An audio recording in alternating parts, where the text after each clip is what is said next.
also, like as we said, the happiest people are not the ones who achieve the most. Like as we said when we were talking about 9 to 5 jobs, that okay, it's earning me money, मेरे पास पैसा आ रहा है, मैं तो बहुत खुश हूँ. So let's so I have done my research on it. So the happiest people are not the ones who achieve the most, right? At Yale University, there is this professor called Laurie Santos. She teaches a course which is called the Science of Well-being. All right. Now I've heard a bit of she does TED Talks as well. In this course, she takes time to explain that we are really bad at figuring what makes us happy, and she tells us that money, your good looks, your big house, they don't have an impact on your base level of happiness. They might give you an artificial sense of happiness, and that's what, like, it's a propagation that we have seen throughout, like, movies and everything, that you know the base, it gives you an artificial feeling of happiness, but the base level of happiness is still you're not feeling happy. And there's a science behind it. So can we elucidate on the statement that the happiest people are the ones who spend more time than others in a state of flow? And what is this state of flow? And when we are talking about the theory of Zen as well, the theory of Zen also relates to the state of flow where attention to detail and simplicity, as we started this conversation with, are very important. So can we explain to the viewers what is the state of flow and how to achieve the state of flow? You've touched upon another huge mountain, but let Yeah. me try to at least crack a few boulders out of it, because flow itself is a huge topic. Yeah. And it was coined by a person called Mihaly from Poland. His surname is a little more complicated, so I'll not take it.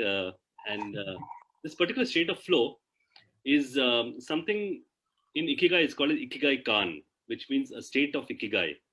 It's like mindfulness, Yeah. or I'm a trainer at heartfulness. So being heartful is one thing. Heartfulness is a state of being heartful all the time, a state of being mindful all the time, mindfulness. So a state of flow is when you can be in a state, in that state which you have identified, can you continue to be in that for a period of time? And when you get into that, there are again a few hints around when you get into a state of flow, there's a feeling of ecstasy that rises in you. It's way beyond joy. It's a feeling of ecstasy, a lot of clarity. um, no doubts will be in your head, extremely clear, extremely focused, and you can keep doing it. You lose sense of time, you sometimes lose sense of surroundings. Yeah. You're so much involved, you're so much involved in your work that you lose complete sense of, you lose your own identity in that sense. You lose your, that's a state of flow, is when you lose your own self and you're just doing it because it's become part of you. It's way, as I said, it's a huge mountain.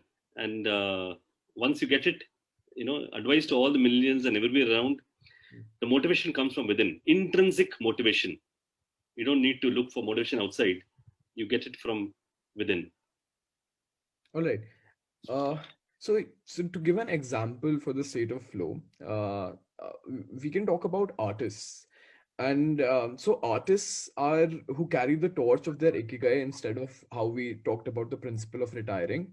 They never retire. They carry the torch of their ikigai instead of retiring and have this power of art. In all its form is an ikigai that can bring happiness and purpose to their days.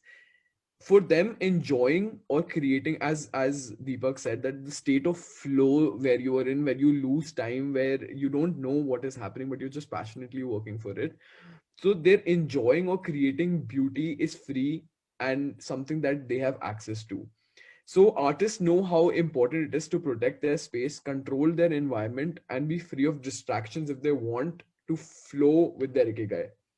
And so many, like how we perceive artists, we see them as some misanthropic or repulsive, but what they are really doing is protecting the time that brings them happiness, and sometimes at the expense of other aspects of their lives. They're outliers who apply the principles of flow to their lives to an extreme, but we don't want to go towards an extreme. But this is what something, how a flow can feel, how an artist feel in a state of flow. This is when you achieve something like this is what exactly Deepak was trying to tell you about, when you are in a state of flow, you will understand that at that point of time, you'll understand that you are in a state of flow.